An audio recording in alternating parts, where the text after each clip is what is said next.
So let me talk a bit about the power of connection in terms of how I've come up with it. Now the whole talk that I gave about connection was, my wife said, why is it? How do you connect with people in a way that after an hour of coffee, they're telling you their entire personal lives? They talk about their health problems and their dating problems and their parent problems in 1 hour. I'm like, I don't know how to do that. And then I decided to put the TED Talk together to figure out, okay, what exactly is it that I do that's made this happen? Now, when I say connection, I'm not just talking about patience, right? That's one part. Connection's everything. Connection's the people you work with, your colleagues in this room. The connection is your family. The connection is your friends. The connection is the people you meet at conferences and live events. It's the people you meet randomly at a coffee, or the people you might see at the grocery store. The rules for connection apply everywhere. And the more you invest in being a better connector, it's actually going to better help everyone around you. So you're actually going to be helping your whole community. So I'll start with the first thing, which is how to create connection that is deep, authentic, real, genuine, meaningful, and life-changing. Because for the most part, the stuff that you guys are doing, especially in the medical field, is life-changing and meaningful for those of us who are receiving it. And you also work with other people who are doing meaningful things. So how do you create that connection? And over the years, I've been pretty good at getting connection with these people. Actually, I met at McMaster, and I met these people from McMaster. So I used to work at this program called MacShad. Anyone heard of Shad Valley McMaster? If you have, did you go there? You went, what year? Wow, good for you. Okay, so I worked there for years, and there's a MacShad on campus. If you ever get a chance to go, it's great. But the students are young leaders.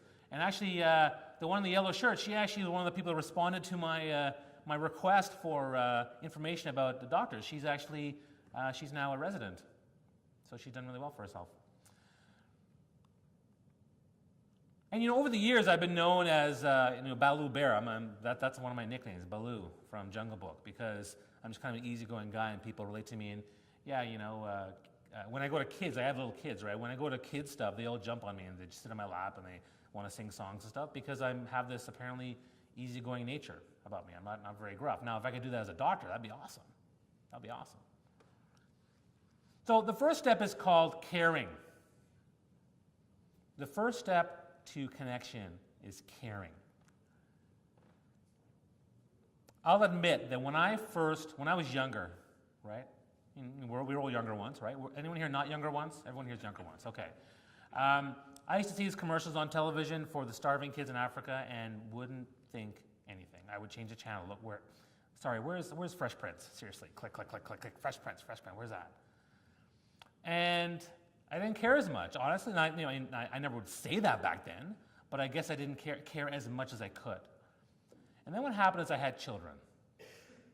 And I remember having my son, Niall, for the first time. I tell you, I went home about a week later, and there was a commercial for life insurance.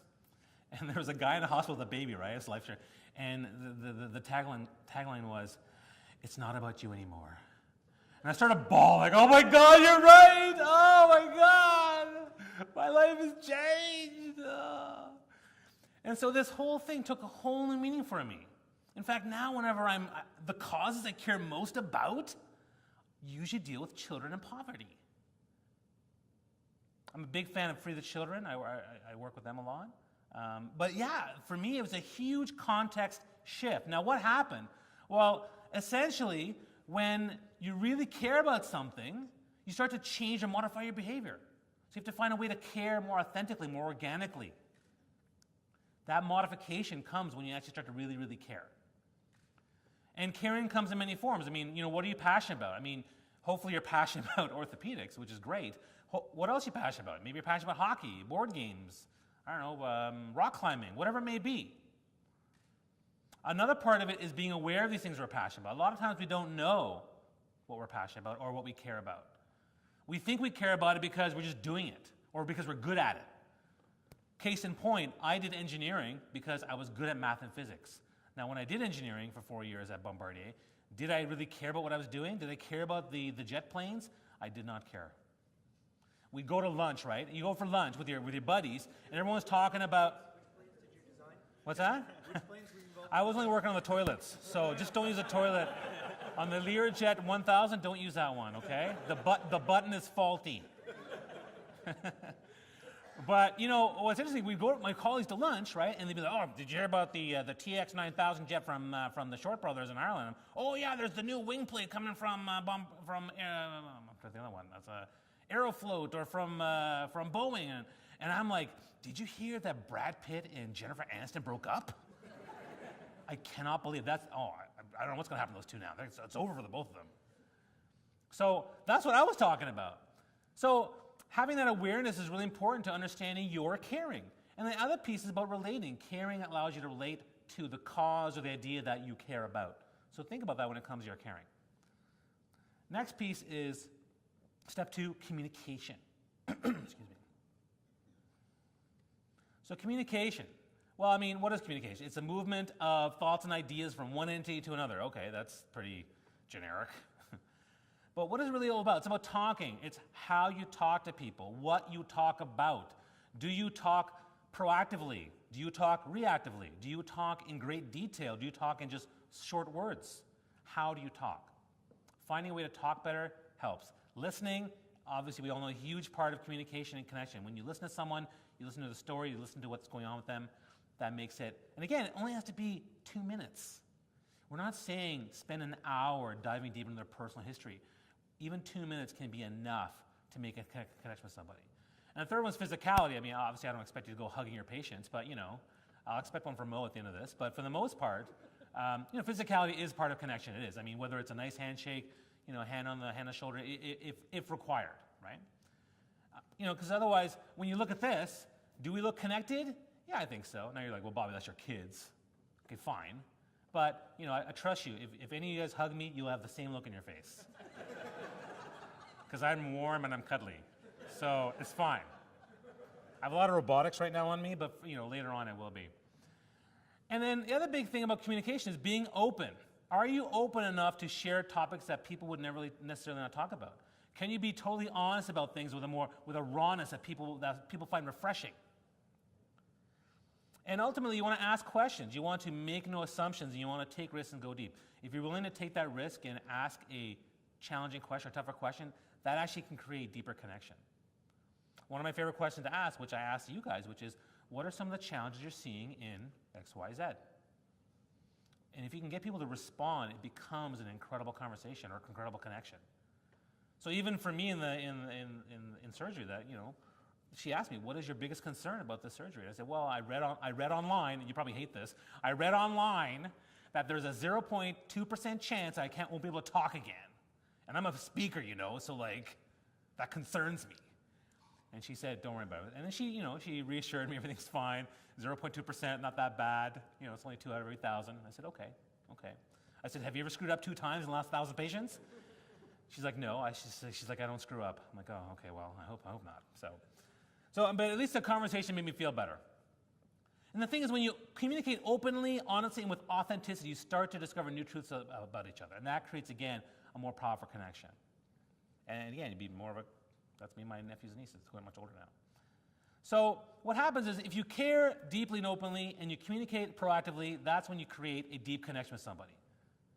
Seems very simple, but that's it. Here's a good example. Craig Kilberger, back in the day, I remember he showed up on David Letterman. He was like 12 years old, talking about child labor, and he was so passionate, he was so excited, he was so into it, he really cared about what was going on. There was empathy in his voice, and you know what? It made a difference. People really resonated with what he was saying. You all know who Craig Kilberger is, right? Free the Children, Me to We Day.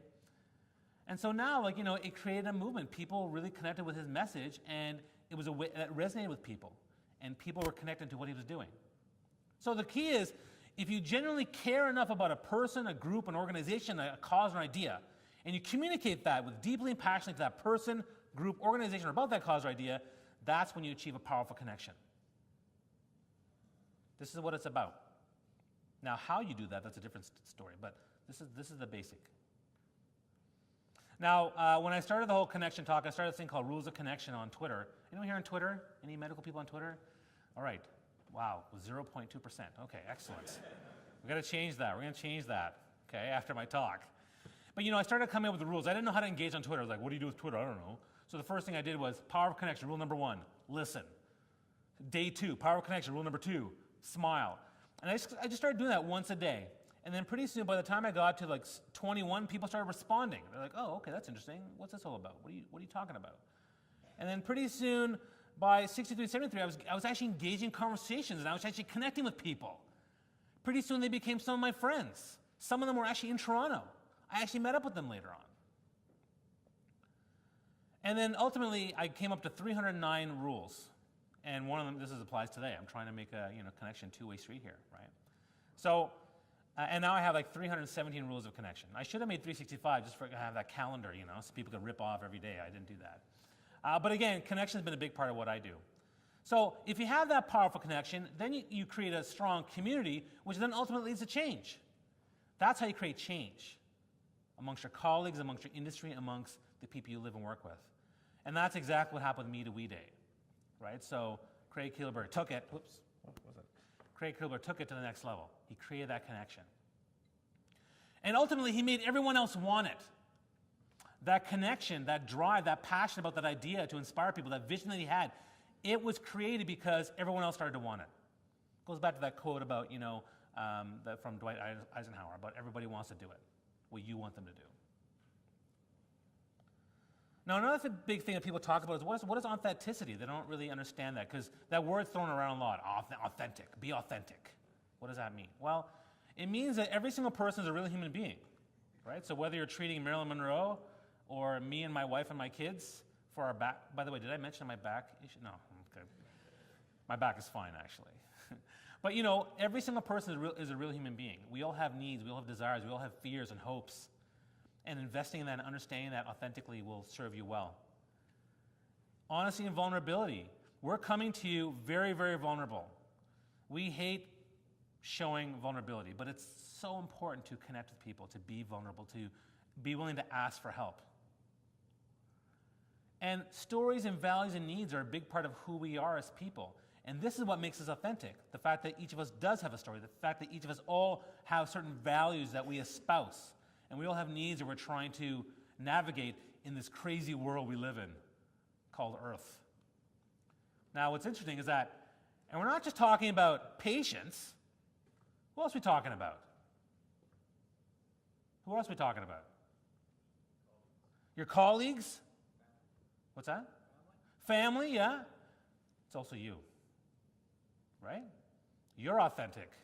You have stories and values and needs. You have history. You have the chance to be honest and vulnerable. So don't forget, it's also about you. And of course, caring plus communication equals connection. That's definitely one of my big things for authenticity. Now, I want to segue a little bit to social media because I know, did you guys have a talk this morning or later today on social media? So I'm a bit of a social media guy now, so I want to just share a couple of ideas for people. Clearly, people are not on Twitter. Are you on LinkedIn? Who's on LinkedIn? Okay, that's better. Who's on Facebook? Anyone on something really weird and crazy? Snapchat? Yeah? Okay, there you go. Excellent. So social media is something that I'm a big influencer on now, so I really like to talk about it. So, is this you? Is this back in the day where YouTube was just your window, right? And Pinterest was your clipboard.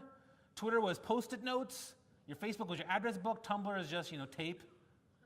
Skype was the phone, right? I love this.